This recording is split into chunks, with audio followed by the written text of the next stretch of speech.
शिक्षा मंत्रालय के मुताबिक एनटीए के कार्यालयों को नए परिसरों में स्थानांतरित करने का काम युद्ध स्तर पर होगा। नए परिसरों में सुरक्षा व्यवस्था को मजबूत करने के लिए सीआईएसएफ की टीम भी तैनात की जाएगी।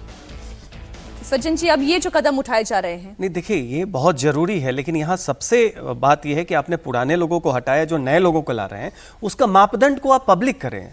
ट्रस्ट बिल्ड करने के लिए भी ट्रांसपेरेंसी चाहिए। जो बच्चे हैं, सब लोग हैं, वो जानना चाह रहे हैं कि आप जिन नए लोगों को ला रहे हैं उसके पीछे बैकग्राउंड क्या है, आपने किन मानदंडों को, आपने राम टेम्पल में ट्रस्टी के लिए दिया ना कि जो 50 से 70 साल का हो, 20 साल का अनुभव हो, राम भक्त हो, आपने क्राइटेरिया दिया, तो वो एक ट्रांसपेरेंसी है। यहां पे भी क्राइटेरिया क्या है? अब एनटीए के साथ सबसे बड़ी दिक्कत ये आ रही है कि जिन भी लोगों को लाया जा रहा है, बाद में उनके बारे में आ रहा है कि ये बेस्ट क्वालिफाइड नहीं थे, उस सब्जेक्ट के एक्सपर्ट नहीं थे, वो डेजिग्नेटेड, इनके पास एक्सपीरियंस नहीं था।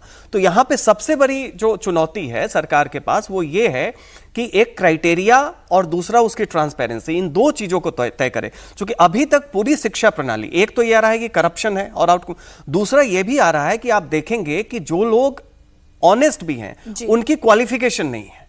अच्छा, तो वैसी स्थिति में जो शिक्षा में गुणवत्ता, ये बहुत बड़ी चुनौती, भ्रष्टाचार बहुत बड़ा मामला है, लेकिन उसके साथ गुणवत्ता की भी बात आ रही है कि जिन लोगों को आप ला रहे हैं वो अपने एरिया के, अपने सब्जेक्ट के, अपने विभाग के, सही में उनकी एक बैकग्राउंड चेक हो, क्रेडेंशियल हो, जैसे बीजेपी संगठन में करती है ना कि आप उनके प्रूवन रिकॉर्ड के आधार पे उनको चुनते हैं। आपको वही गंभीरता यहां पे दिखानी, ये नहीं हो कि नए लोगों को आप लाएं और फिर बाद में कुछ हो जाए, जैसा कि अभी नेट यूजीसी नेट के एग्जाम में हुआ, और फिर आप कहेंगे कि फिर उनको हटा रहे हैं, फिर ला रहे हैं। लेकिन सरकार की मंशा इसमें अभी आपको क्या दिखाई दे रही है? नहीं, सरकार की मंशा सुधार करने की है, लेकिन सुधार सिर्फ दिखाने के लिए नहीं होना चाहिए।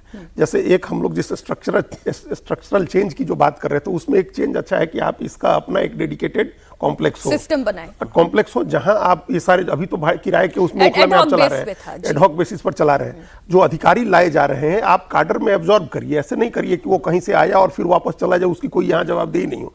एक सेंस ऑफ बिलोंगिंग होनी चाहिए। जो अधिकारी आ रहा है उसको लगना चाहिए कि हमको अब यहीं रहना है, तो इस घर को ठीक करना है। तो एक डेडिकेटेड काडर बनाइए, इसका अपना डेडिकेटेड कॉम्प्लेक्स हो। सीआईएसएफ की सिक्योरिटी अच्छी बात है, वो हो।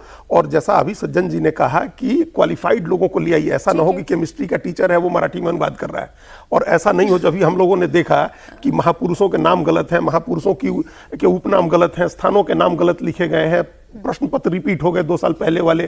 तो ये ऐसा लग रहा है कि आप सेकंड ग्रेड, थर्ड ग्रेड के आदमी को लगा रहे हैं फर्स्ट ग्रेड का एग्जाम करने के लिए।